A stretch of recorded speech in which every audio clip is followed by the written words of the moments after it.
Biblia katika kitabu cha Mithali 15 mstari wa 16 na 17 inasema, kuwa na mali chache pamoja na kumcha Bwana ni bora kuliko mali nyingi pamoja na taabu. Chakula cha mboga penye mapendano ni bora kuliko ng'ombe aliyenona pamoja na kuchukiana.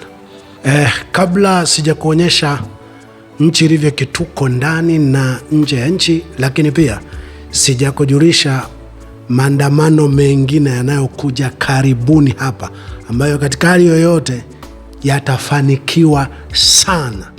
Hebu ngoja kwanza nimjibu chawa shetani huyu hapa. Hebu msikize kidogo afu namjibu. Kwa hiyo Watanzania wenzangu, nilipokuwa nasema jamani, achaneni na habari za maandamano, tufanye kazi, maisha mengine yaendelee. Tarehe 7 kwa wanangu, hichi ndio kama kitaka hichi. Kwa hiyo hao wanajiita wanaharakati wa nje ya nchi ndio chukua na hamasisha nyie muandamane ili nchi yetu ikose mapato. Huyu chawa shetani hapa anasema jamani, si tuiseme maisha mengine yaendelee na nchi ikikosa mapato. Sikia shetani na mashetani wenzio, maisha yanaendelea kwa mashetani tu. Damu zikimwagika, watu wakiuawa, watu wanapolia, ni mashetani tu yanayoona maisha yanaendelea. Kwa hiyo ni totally shetani. Kwa sisi ambao mmeua ndugu zetu, hakuna maisha yanayoendelea. Ukisema nchi inakosa mapato, nchi inatakiwa ikose mapato, sio hivi hali ilivyo, ikose mapato kabisa. Mara nyingi mwanadamu akiishiwa ndo anapoanza kukumbuka na kujua wanaumia kiasi gani. Kwa hiyo mimi nikwambie tu, hata wanasema nchi ikikosa mapato, misaada ile inayotoka nje, nchi ikikosa mapato tutafanyaje? Nchi inatakiwa ikose. Kwa nchi ya kwetu sasa hivi ambayo mapato yanayopatikana yanatumika kuulia watu, kuonea watu, kutesa watu magerezani, hii nchi inatakiwa ikose mapato kabisa. Ile misaada ni kweli, ile misaada wanapewa ni hawa pewa ile misaada kwa ajili ya kutuulia, kwa ajili ya kututesa. Lakini ile misaada ikiminywa, itabidi waanze kugawana kichache kitakachokuwa kinapatikana kwa taabu kwenye nchi. Watakapoanza kung'ang'aniana kichache kile, na wenyewe ndo mlango wa Mungu utapitia hapo hapo. Kwa hiyo nchi haitakiwi na mapato wakati kuna damu zinalia chini, wakati inayatumia hayo mapato kuua watu innocent, kuua watu wema. Kwa hiyo kama ulijua kabisa imefanyika huu mgomo, haya maandamano kwa namna yake yamekosesha nchi mapato, yamefanikiwa sana. Kwa nyewe wauaji, mkiendelea tu kuwa na mapato mengi, mtaendelea kutuua sana. Inatakiwa nchi ikose mapato kwa sura kama hii. Sasa nieleze kituo kinachofuata. Nieleze nchi imekuwa kituko ndani na nje ya nchi. Nadhani kwa picha hizo unaziona hapa pembeni, unaona kabisa nchi imekuwa kituko ndani na nje ya nchi. Na hata maandishi haya moja ya mtu amenukuu kwenye vyombo vya kimataifa huko yanachoandika juu ya Samia shetani mwagadamu, binadamu aliyejitolea utawala wake utimize unabii wa kihistoria wa kikatili. Kituo kinachofuata ni maandamano ya Free Tundu Lissu. Chadema wasipotangaza maandamano ya kumpigania Lissu, Chadema watajifuta umuhimu wao ndani ya nchi. Kwa hiyo ili wawe muhimu, lazima waonyeshe wanavyochukulia mateso ya mwenyekiti wao. Kwa itawalazimu watangaze maandamano ya kumwokoa Lissu, kwa sababu Lissu kwa upepo huu, nadhani mnaona kile kichoonekana, sijui kesi ingeisha tarehe 3, maamuzi ingefanyika tarehe 6. Mmeona mimi nilisema tangu kule Lissu mutaona ahadi nyingi sana zinazoonyesha za upole. Lissu tamwachia, sio tutafanya maridhiano, sio na nini, lakini ukweli ni kwamba Lissu hataachiwa kirahisi, kwa sababu msimamo wa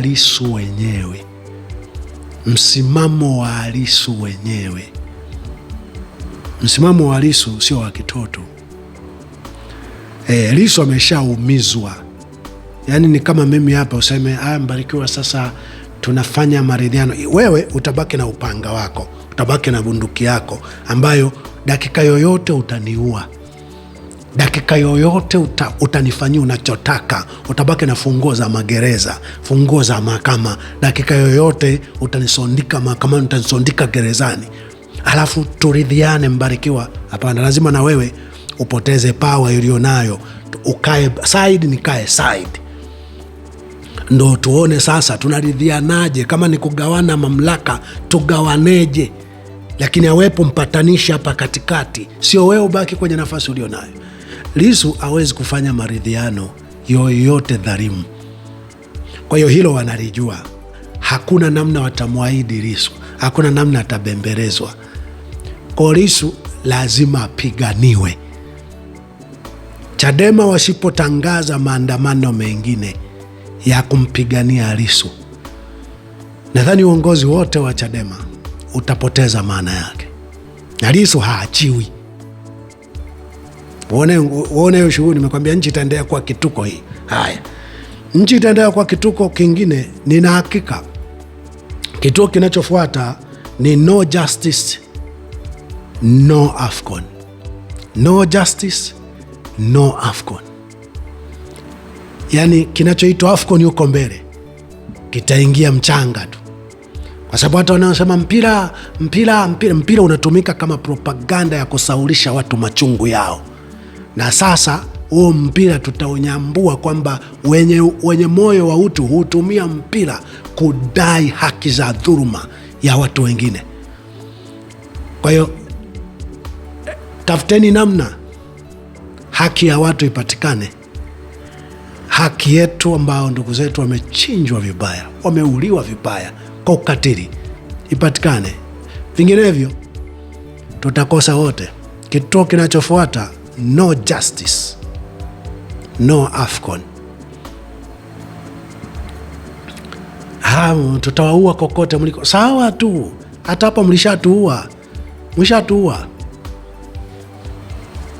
Tajaribu utafuta kila lugha, watu wote tutazame. Huu ni msiba, hauhitaji mwingine aseme maisha yaendelee. Maisha yanaendelea kwa mashetani tu. Mashetani ndio nayo maisha yanaendelea baada ya yeye kumwaga, kuona damu zimetapakaa chini. Maisha yanaendelea, ni sadaka kwake, ni ibada kwa mashetani. Lakini sisi tunashawishi watu wengine waingiliwe na utu, wajua hakuna maisha yanayoendelea, hakuna maisha mengine yanaendelea. Kituo kinachofuata, naomba nije tu kwenye nini kifanyike. Kwanza mfahamu, wanaofungua maduka, zikipigwa picha, ikitokea wakati fulani hali ni tete, kwanza siku zote ambazo shughuli zingine zinaweza zikaendelea, nyie mnafanyiwa hesabu kwamba okay, kwa hiyo hawa maduka yote alifungwa, wenyewe alifungua ni nani. Kwa hiyo mnajulikana tu ni maduka ya mashetani, ya machawa. Kwa hiyo get ready, jiwekeni tayari, mtaumia, maduka yenu yataumia. Ni kweli Jasiri umefungua wakati wengine wamefunga, lakini kaa tayari, wewe na nyumba yako, nyumba yoyote ulionayo, maisha yako yote. Watu sasa wanaanza kuyafuatilia, aliyefungua duka wakati wengine wote tumefunga ni nani. Lazima watajua aidha ni mwanachama wa chama cha mashetani, ni chawa, ama ni mtu uko hapo kwa kazi maalum. So be careful. Mtu ni utu, mtu sio cheo, mtu sio posho. Utamu wa fedha, afadhali iwe kidogo, fedha iwe kidogo, Afadhali ule mboga za majani lakini kwa amani. Afadhali ule mboga za majani kwa amani kuliko utembelee V8, kuliko utembelee V8 kwa mashaka, wakati wengine wanakunong'onikia, wanakulilia. Heri usiwe na cheo watu wakujue una utu. Yeyote unayesema si mbunge, unayesema si nani, unajisumbua tu kuhangaika huku na kule. Sema kuna tumema unatuweza kutenda. Kuna mema mtakuja kutenda yanafanana na uhai wa watu hayako. Yaani kwa njia hiyo mliopata kiubunge, kiuwaziri, kiuRPC na kicheo chochote ulicho nacho, waliokufanya uwe hivyo, njia waliopata mamlaka ya kukufanya wewe kuwa hivyo haina fidia. Kwa hakuna wema unaotenda. Wema mmoja tu ungetenda, ilikuwa kujiuzuru hicho kinafasi ulicho nacho na kutubu ambako nitakuja kuonyesha karibuni hapa katika moja ya clip. Biblia katika kitabu cha Mithali 15 mstari wa 16 na 17 inasema, kuwa na mali chache pamoja na kumcha Bwana ni bora kuliko mali nyingi pamoja na taabu. Chakula cha mboga penye mapendano ni bora kuliko ng'ombe aliyenona pamoja na kuchukiana. Naomba ufahamu ya kwamba mtu ni utu. Ni kweli mmetunisha msuli, mmeonyesha uwezo wa kuua, mmeonyesha uwezo wa kunyanyasa, kutukana, kusimanga, kusherehekea, kulinda, kwamba si mnalinda ni dini yenu, wakati Tanzania, Tanganyika hatukujua habari za dini. Tuliingiliana. Mungejua kuna wakati mtakuja kulinda dini yenu kwa mauaji kwa sura kama hii, mungeanza mapema. Sijui sasa hivi mtaua wangapi, kwa sababu ni dhahiri hata walio upande wa hiki ninacholalamikia wanafahamu. Ni dhahiri nyie mmeamua msimame kwa gharama yoyote. Moja kitu kinachowafanya msimame hivyo, mnalinda, mnataka ni dini yenu, kwa sababu ina ajenda ya kutawala dunia yote. Kwa hii Tanzania, Tanganyika mnataka kwa gharama yoyote. Sasa sisi tuishaingiliana sana, na mtatubadilisha kwa mtutu wa bunduki, kwamba mtuchinje, mnachinja watoto wenu, ndugu, kwa sababu wameoa, wajukuu zenu, wajomba zenu wameolewa na mnaowaita Wakristo.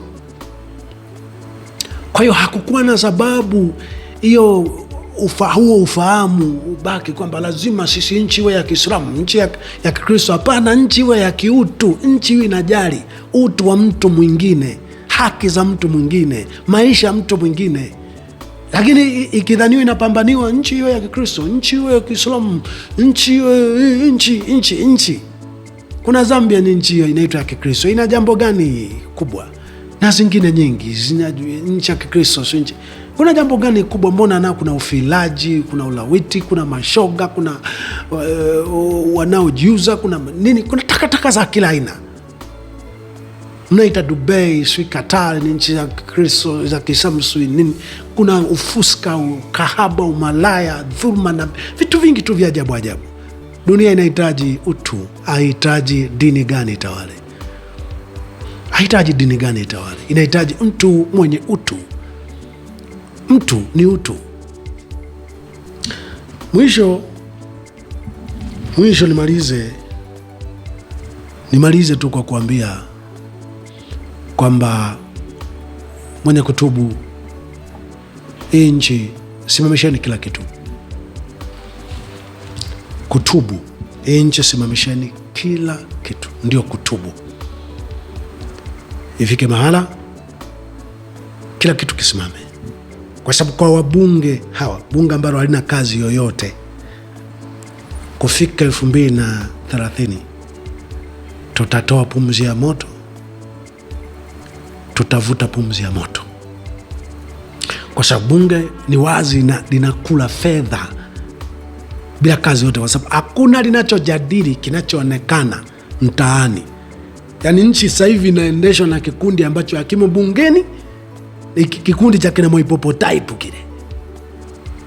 Ndo huyo Abduli ndo wanao control Kwa hiyo hakuna kinachopangwa bungeni ambacho kinaonekana mitaani, hakuna kinacholalamikiwa, hakuna kinachozungumziwa. Bunge lenyewe halina muda hata wa kuzungumza nini uhitaji wa watu, linazungumza nini uhitaji wa mwenyekiti, nini uhitaji wa Abduli, nini uhitaji wa hicho kikundi. Mengine yote yanapitapita tu juu. Kinachoitwa utawala, serikali na nini, hakuna wema mtafanya. Kwa nini msiangalie utu kwamba ni wa thamani? Kwa nini msimamishe kila kitu? Tutauawa. Mimi kwa ushauri wangu, munge simamisha kila kitu wakati madhara hayajakuwa makubwa sana. Mlikuwa na uwezo wa kutoa kauli ya kwamba jamani, mtusamehe, ingesikilizwa. Ila huko mbele yatakapojipindua yenyewe mtaita, hamtasikilizwa. Mtalalamika, hamtasikilizwa. Simamisheni kila kitu. Hamna kinachoendelea, hamna kinachoendelea. Yaani hapa kinachofanyika ni inalazimishwa uchungu uitwe amani, kilio ziitwe fujo, itwe kuchafua nchi. Sawa, nilikuwa nataka niwaonyeshe kifuatacho. Nionyeshe nchi ilivyogeuka kituko ndani na nje na itakavyokuwa kituko. Sasa tumesema ndani mazuri makubwa mlioyaelewa, kuliko haya hamkuyasikiliza. Ni uhakika haya tunayosema hapa, nachokiona nchuki tuamuoni mlivyotuumiza, na hakika haya hamwezi kusikiliza. Lakini si tunaweka tu ni bikoni. Tungewezaje kusema kwamba tuliwahi kusema kule nyuma, wakati tulijua napo, wakati tunasema tusingesikilizwa, lakini tulisemwa, hatukusikilizwa. Tunakumbusha tuliwahi sema, na sasa tunasema tutakuja kukumbusha tuliwahi kusema. Hongera na asante kwa kunisikiliza.